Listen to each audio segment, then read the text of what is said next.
అమ్మా అమ్మా రేయ్ ఆగో.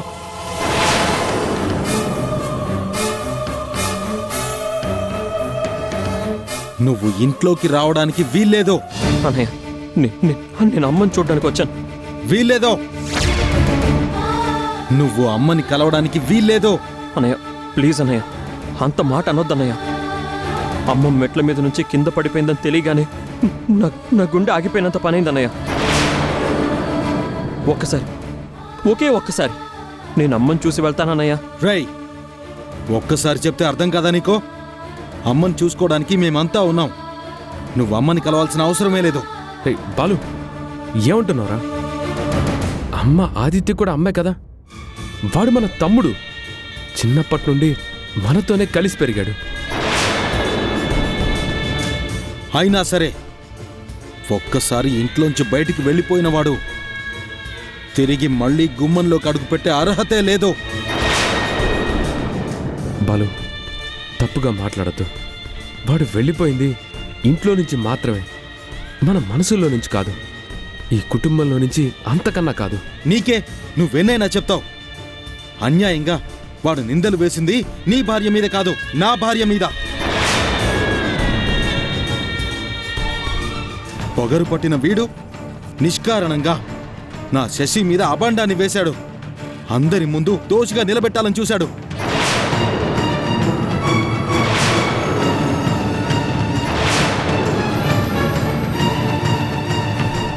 అందుకేగా ఆ రోజు మన అమ్మ వీణ్ణి ఇంట్లోంచి వెళ్ళిపోరాని బయటికి తరిమేసింది. ఇంత జరిగాక కూడా సిగ్గు లేకుండా వీడు గుమ్మంలోకి వస్తుంటే క్షమించి వదిలేయాలా?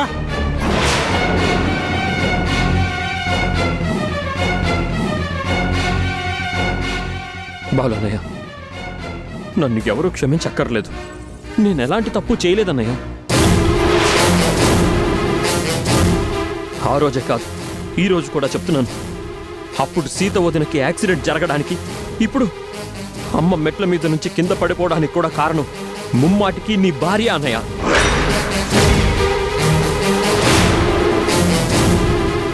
రేయ్ ఒళ్ళు దగ్గర పెట్టుకుని మాట్లాడు. నీ ఇష్టం వచ్చినట్టు వాగితే చూస్తూ ఊరుకునే వాళ్ళెవరూ లేరిక్కడ. నీ కళ్ళ ముందే అన్యాయాలు ఘోరాలు జరుగుతున్నా కూడా కళ్ళుండి చూడలేని గుడ్డివాడివి.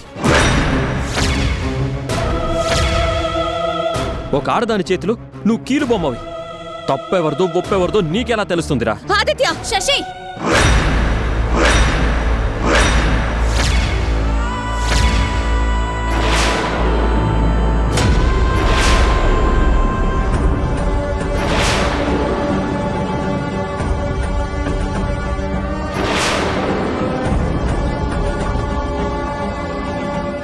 సీత, ఇంత జరుగుతున్నా కూడా నువ్వు ఆదిత్యని సమర్థిస్తున్నావా?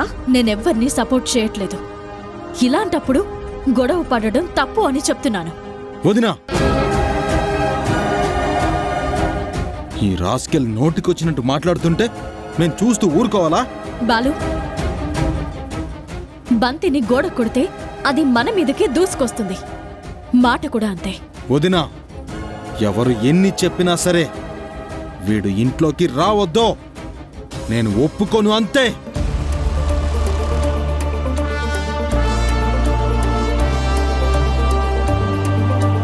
ఎవరు ఒప్పుకున్నా ఒప్పుకోకపోయినా నేను అమ్మని చూశాకే వెళ్తాను. వింటున్నారా? వీడు ఎంత పొగరుగా మాట్లాడుతున్నాడో వింటున్నారా? బాలు, ఆదిత్య ఇక్కడే ఉండిపోవడానికి రాలేదు. తన తల్లిని చూసి వెళ్ళడానికొచ్చాడు. వాడిని కాసేపు లోపలికి రాణిస్తే వాళ్ళ అమ్మను పలకరించి వెళ్తాడు కదరా. అంత మాత్రానికే ఇంత రభసెందుకు? మామయ్య, రభస చేస్తుంది ఎవరో తెలుస్తూనే ఉంది. శశి, ఇది వాళ్ళ అన్నదమ్ముల వ్యవహారం. మధ్యలో నువ్వు నేను కల్పించుకోవడం మంచిది కాదు. బాలు ఒక్కసారి నా మాట వినరా. నీకు వాడి మాటల్లో ఆవేశమే కనిపిస్తుంది, కానీ అమ్మ ఎలా ఉందో అనే ఆరాటం తెలియట్లేదా నీకు? చాలో.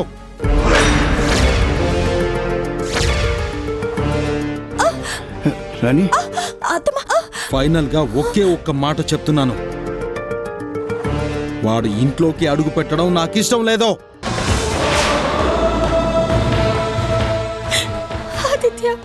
అమ్మా అమ్మా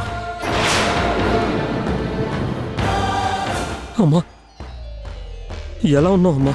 పర్లేదురా, బానే ఉన్నాను. అమ్మా నా మాట కాదని నువ్వు వీణ్ణి ఇంట్లోకి రానిస్తే నా మీదొట్టే.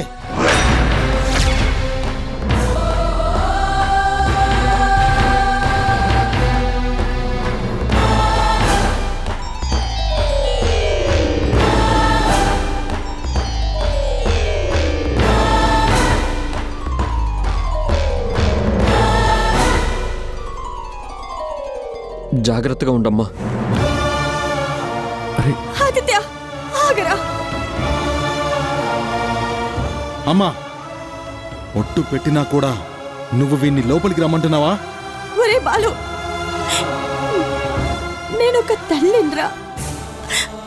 నాకు బిడ్డలందరూ సమానమే.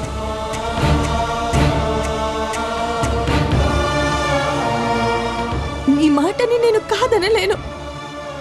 అలాగని వాణ్ణి నిరాశగా వెనక్కి పంపించను లేను. అమ్మా మరి ఇప్పుడు ఏం చేద్దామంటావు?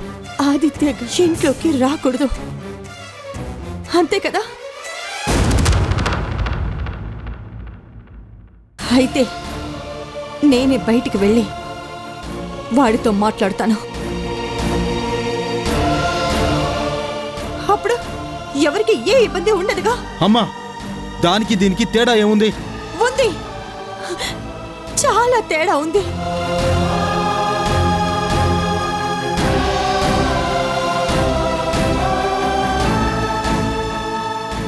కడుపు తీపికి, కట్టుబాటుకి, మమకారానికి, మాట పట్టింపుకి, పంతాలకి, పౌరుషాలకి, ప్రేమతో కొట్టుకునే గుండెకి, గొంతుకి అడ్డుపడే ఆంక్షలకి మధ్య ఎంత తేడా ఉందో అంతకన్నా ఎక్కువే ఉంది.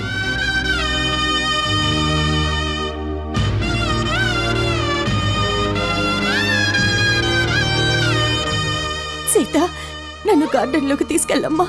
సరే అత్తమ్మా.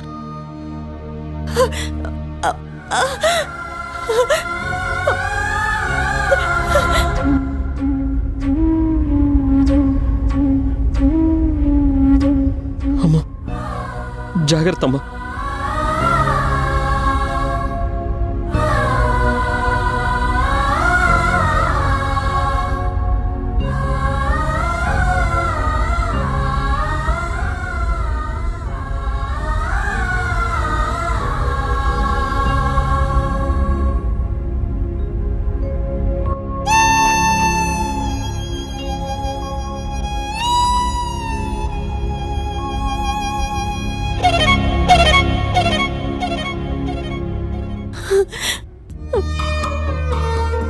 అమ్మా ఇప్పుడు నీకు ఎలా ఉందమ్మా?